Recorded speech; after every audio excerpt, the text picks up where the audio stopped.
Bibliophiles of the internet, my name's Adriana, and today I'm here to bring you what is sure to be a super long July wrap-up. I read all the things, lots of things, so I'm going to try and keep it informative but also short and sweet. The first book I read for Tome Topple was Echo by Pam Munoz Ryan, which I listened to as an audiobook read by Rebecca Solar, Mark Bromhall, David DeVry, and McLeod Andrews. This is historical middle grade fiction about three kids all connected by the same harmonica throughout different historical eras. One lives in Nazi Germany, another is an orphan finding to stay with his brother, and the other is trying to hold her family together after her brother enlists in the armed forces. And even though they all face extreme challenges, the one thing that gets them through is their love of music. Honestly, I really enjoyed listening to this because it has a full cast production, it has original compositions and music, and that just elevates the entire experience that much more, but there was nothing especially distinctive about it that makes me love it. But I really responded to the way these characters connected with music, and I think the story's greatest strength lies in the emotional themes when the characters realize that there's always more room in your heart for love than for hate. When we close ourselves off from other people, we lose out on so many wonderful possibilities, so there is power in being vulnerable and opening yourself up to love. Overall, a really memorable listening experience, but not necessarily a story I see strongly impacting me over time, so I gave this one 4 stars. Then also for Tome Topple, I listened to The Lies of Loch Lamora by Scott Lynch, read by Michael Page. This is a heist fantasy story about Loch Lamora, an orphan who falls in with a gang known as the Gentleman Bastards, and when the story starts, they are initiating a long-term con where Loch poses as a nobleman to swindle a wealthy family for all the coin they have.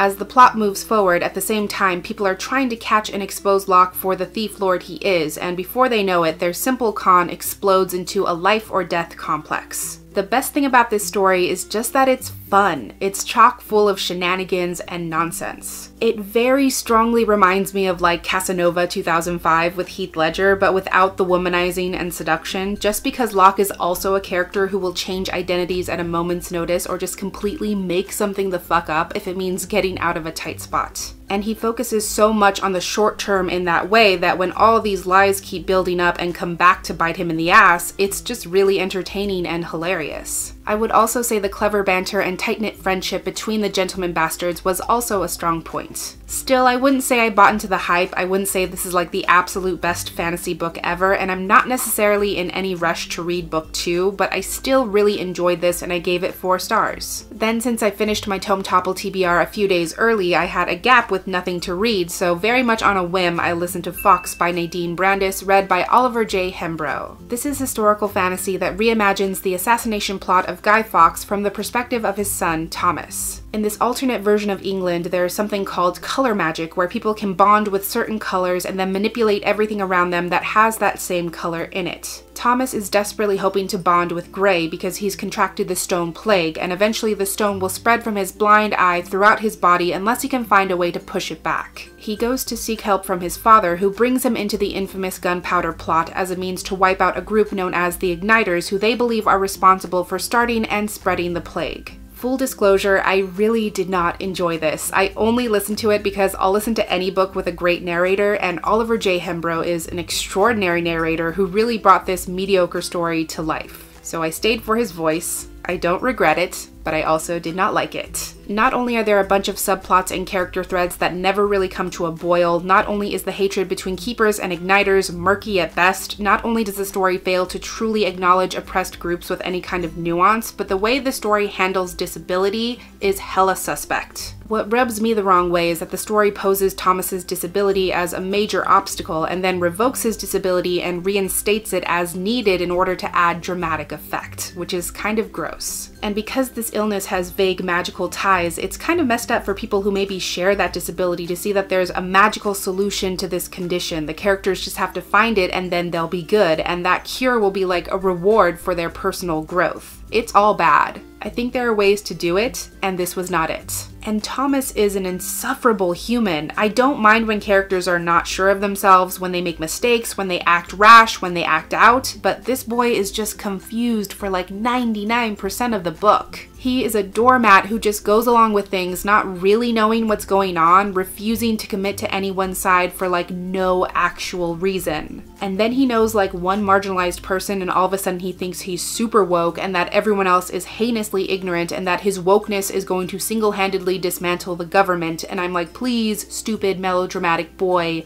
Shut up. But I digress. It was an interesting magic system, a creative twist on historical figures, but the story left me feeling very cold and I gave it 2.5 stars. On a much better note, at the same time I was buddy reading Front Desk by Kelly Yang with Melissa from Melissa Geekery, and that was actually the best. This is Own Voice's middle grade about first-generation Chinese immigrant Mia, who helps her parents run the motel they manage by taking care of the guests and keeping things running at the front desk. One day a customer's car goes missing and the police show up to investigate, which makes Mia and her parents nervous because unbeknownst to their terrible boss, they sometimes offer other immigrants shelter by letting them stay in the empty rooms at night. On top of that, running a motel is much more costly than Mia's family thought, and they're starting to realize that their boss might just be taking advantage of them because of their social status as immigrants. I'm gonna need all of you to go out and read this book immediately because it is brilliant, full of life, stunningly written, heartfelt, and so important. Mia is fantastic. She is so earnest, proactive, business savvy, and she doesn't do anything halfway. She puts everything she has into everything she does. The story is so compelling and engaging because the stakes are so high. Mia's parents are clearly hurting for money and they don't have many options because they're not exactly getting a ton of opportunities, so Mia is really trying to make up the difference by being self-sufficient. It's fun to read about her earnestness because she's trying so hard to be an asset, not a burden, that she often tries to do everything herself, sometimes to disaster and sometimes to success. There's a lot of zany trial and error, but it's heightened because her family's conflict is present on every single page. And there's another layer of complexity since her parents' boss, Mr. Yao, is also of Chinese descent, and it shows that yes, people of color can be persecuted and othered by people within our own cultures. But Mia takes that and goes in the other direction because every action she takes is specifically about supporting and cooperating with her fellow POCs instead of turning her back, which would be the easy choice. That really sums up what I love about this book.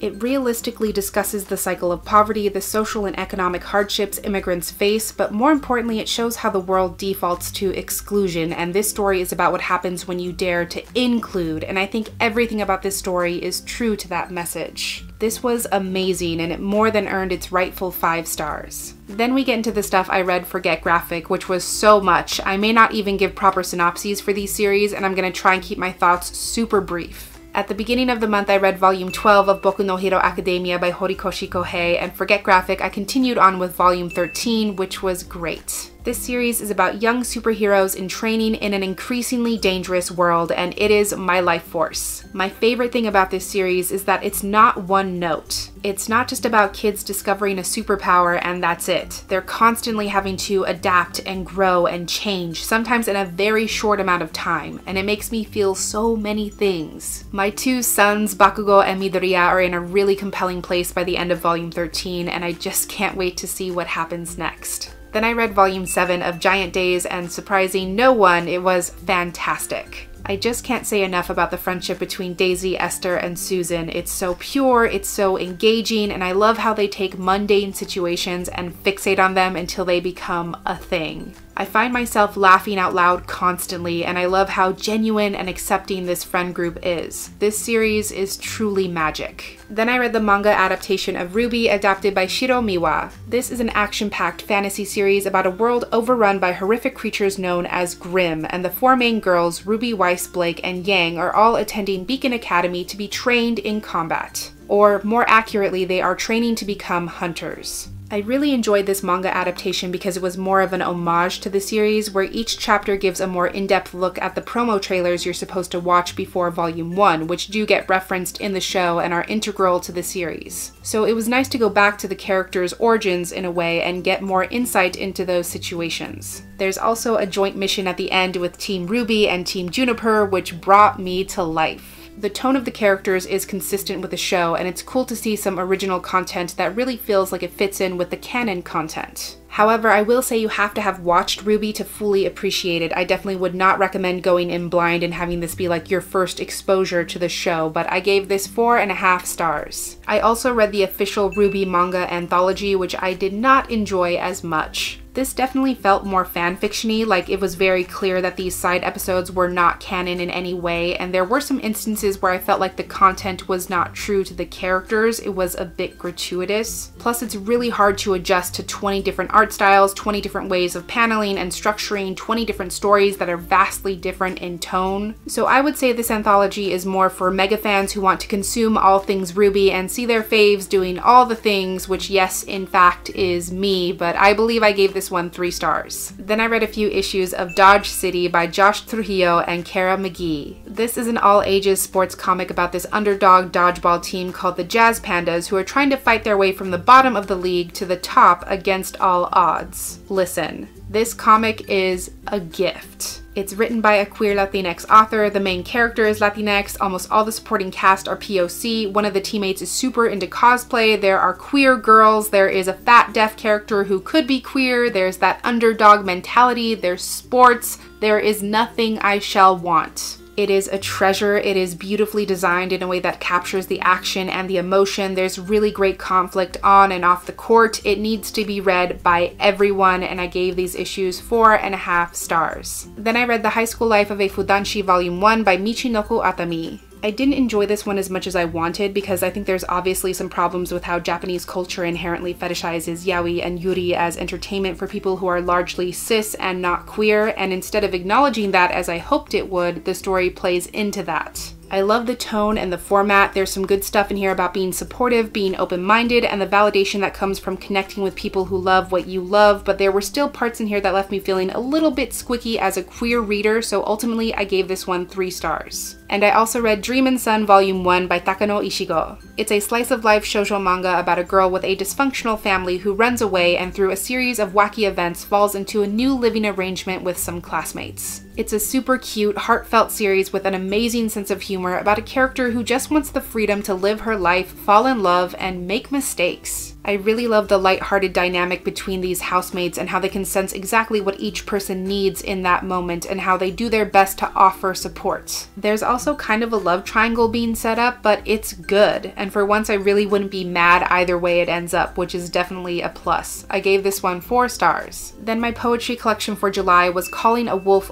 by Kaveh Akbar, an Iranian-born poet. This collection explores Akbar's alcoholism, his struggle with addiction, and his hunger for some sense of comfort. This collection is extremely powerful and honest. I found myself so moved by the poet's ability to go from one idea to the next and then pull the reader up short with his stark use of language. These poems use dark surrealism and dark humor to show a speaker who is viewing and experiencing the world through a distorted lens. There's a pervasive sense of melancholy and wrongness that highlights the destructive nature of the alcoholic's existence. I'm pretty sure I highlighted something from every single poem in this collection, which really goes to show Akbar's mastery of language, and I gave this collection 5 stars. The last thing I read in July was The Way You Make Me Feel by Maureen Gu. This is Own Voices YA about a biracial girl named Clara whose father has transformed their Korean-Brazilian heritage into a brand for his food truck known as Cobra, and he hopes to break into the restaurant business. Clara is a troublemaker, and at the big school dance, she takes a prank way too far, and as punishment, her father is forcing her to work all summer long on the food truck with her fellow classmate and #1 enemy, Rose. There's also a super cute, charismatic guy working a coffee kiosk along the food truck route who is definitely not part of her summer plans. This book has everything I could want. It has humor, summer vibes, that enemies to friends dynamic, a swoon-worthy romance, but it also has a great amount of emotional depth and growth.